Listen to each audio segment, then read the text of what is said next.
여러분 안녕하세요. 저는 독한 국어의 저자 구자련입니다. 오늘은 제시문 독해를 어떻게 포인트를 잡으면서 할 수 있는지에 대해서 설명을 드려보도록 하겠습니다. 지금 보시는 사례는 크게 양천제와 반상제에 관한 큰 이야기가 전개가 되고 있고요. 우선 양천제는 법제적으로 양인과 천인으로 구분을 하고 이거에 따른 이들의 의무와 권리를 지금 보시는 요 두 번째 문단과 세 번째 문단, 즉 두 단락을 통해서 언급을 구체적으로 진행을 하고 있습니다. 이에 반해서 반상제는 법적 구분과 달리 실제 사회 구성의 구분이죠.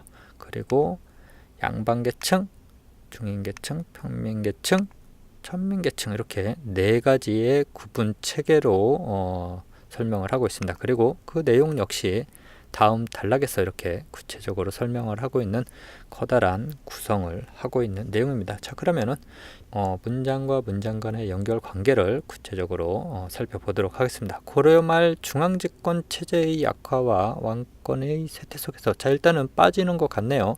조선 왕조를 세운 신흥 사대부들은 누가 필요했나요? 노비 또는 노비의 노동력이 필요했다라고 합니다.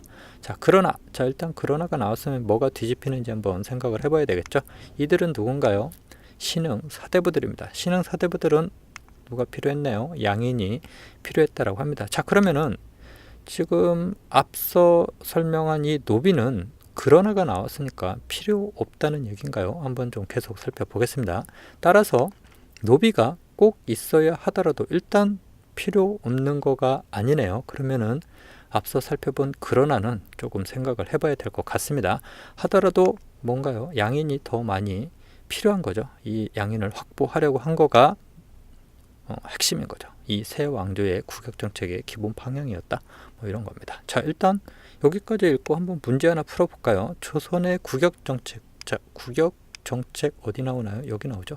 이거는 노동력 확보를 위해 노비 수를 최대한 늘리려고 했나요? 아니죠. 노비가 아니라 양인의 확보를 최대한 하려고 한 거죠. 그렇죠? 따라서 정답 5번입니다. 이렇게 여러분들이 제시문을 읽고 이해하고 그 내용 기억할 수 있으면 사실적 이해 문제는 이렇게 쉽게 해결을 할 수 있다는 거 항상 꼭 기억을 하시고요. 계속 이어가 보겠습니다. 이처럼 국역대상. 국역대상 어디 나왔나요? 국역 대상인 양인계층 이렇게 앞부분에서 나왔었죠. 국역 대상의 확보를 세왕조 어디 나왔었죠? 여기 나오죠. 세왕조의 통치체제의 발판으로 추구하면서 법제적으로 일단 사회 구성원을 양인과 천인으로 나누었다 라고 이야기를 합니다. 그러면은 이 문장에서 이처럼 양인의 확보를 세왕조의 통치체제로 이렇게 구성을 또 할 수도 있겠네요. 어쨌든 중요한 거는 요 천인은 노비와 그러면은 어떤 관계가 있을까요? 그쵸? 요거가 배경 지식이 있는 분들은 바로 아시겠지만 요 제시문만 보면은 일단 노비와 천인의 관계가 분명히 언급은 되지 않았습니다. 일단 3자 구도로 열어두도록 하겠습니다. 핵심 이들은 누군가요? 양인과 천인이죠. 이들 사이에는 의무와 권리의 차등이 있었다라고 하고 먼저 의무면에서 양인 남자는 군역과 유역의 의무가 있었고 이에 비해 천인은 군역에서 철저히 배제되었다라고 합니다. 그러면은 천인은 요역만 짊어지면 되는 거였나요? 그쵸? 어쨌든 군역에서는 철저히 배제가 되었다고 합니다. 여기까지 읽고 또 문제 하나 풀어보겠습니다. 기역과 니은. 기역은 양인이고 니은은 천인이었죠. 양인과 천인 모두 군역의 의무를 이행해야 했나요? 아니죠. 천인은 군역의 의무에서 배제됐으니까 이 역시 틀린 거죠. 모두 의무를 이행해야 되는 거는 요역 정도 생각을 하면 되겠죠. 이렇게 실질적으로 양인과 천인 두 주체의 의무를 비교하는 내용인데 비판적 이해 문제 유형으로 구분을 하는데 실질적으로 이 정도는 사실적 이해 문제로 보셔도 상관없을 것 같습니다. 이처럼 문제는 쉽게 풀리죠. 여러분들이 제시문 정확하게 읽고 이해하고 기억한다라고 하면은 그러면 정리 한번 해보고 넘어가 보겠습니다. 여러분들이 글을 읽으면서 이렇게 그러나 따라서 이처럼 이에 비해 이러한 문장과 문장 사이에 있는 접속어 저는 이제 표지어 시그널이라고 얘기도 하는데요.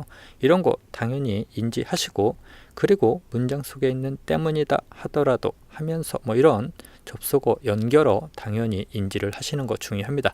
하지만 이것과 더불어서 제가 말씀드리는 핵심은 실질적으로 문장과 문장 간의 연결 관계를 찾는 요 주고받은 대상들을 정확하게 인지를 하는 거가 중요하고, 이렇게 양인과 천인의 의무가 무엇이 다르고, 그리고 신흥 사대부들이 누가 더 노비와 양인 중 누가 더 필요했는지, 그리고 조금 전에 말씀드린 저 그러나는 약간 잘못 써져 있는데 하지만이나 그런데 이렇게 바꾸면 더 정확한 표지어가 된다라는 것까지 챙겨서 이해를 하시면 여러분들이 정확하게 제가 말씀드리는 논리 문법적 사고를 정확히 이해를 했다라고 생각을 하시면 좋을 것 같습니다.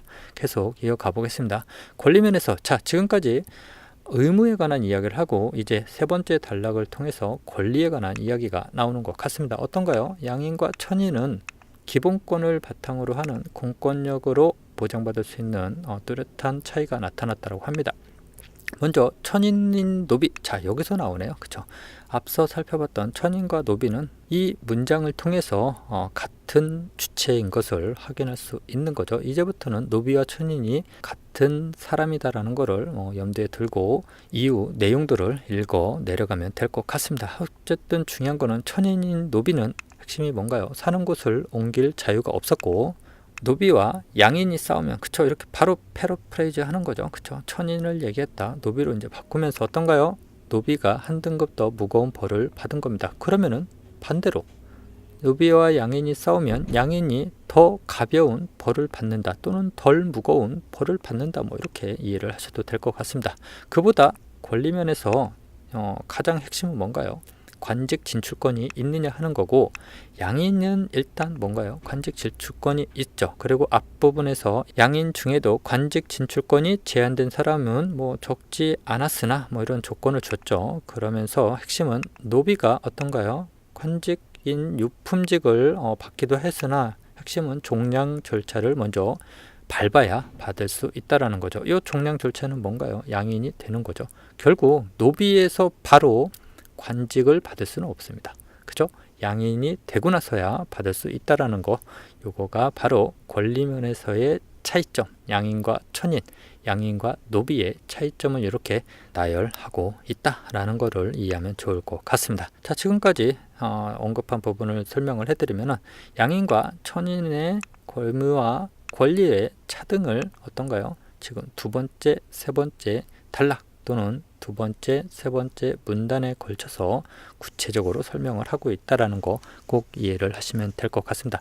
여기에서 가장 재밌는 거는 문단의 틀이 지금 무너지는 거죠. 실질적으로 두 번째, 세 번째 문단은 하나의 문단으로 그냥 보시는 거가 더 맞는 것 같습니다. 제가 형식적 문단, 실질적 문단 언급을 하면서 문장 간의 연결 관계를 보는 것가 더 중요하다라고 항상 말씀을 드리고 있는데, 그 내용을 확인할 수 있는 또 제시문의 사례가 아닌가 생각을 해볼 수 있을 것 같습니다. 그러면은 오늘은 여기까지 제가 설명을 드리고, 다음 강의에서는 반상제에 관한 부분을 제가 이어서 한번 또 설명을 드려 보도록 하겠습니다.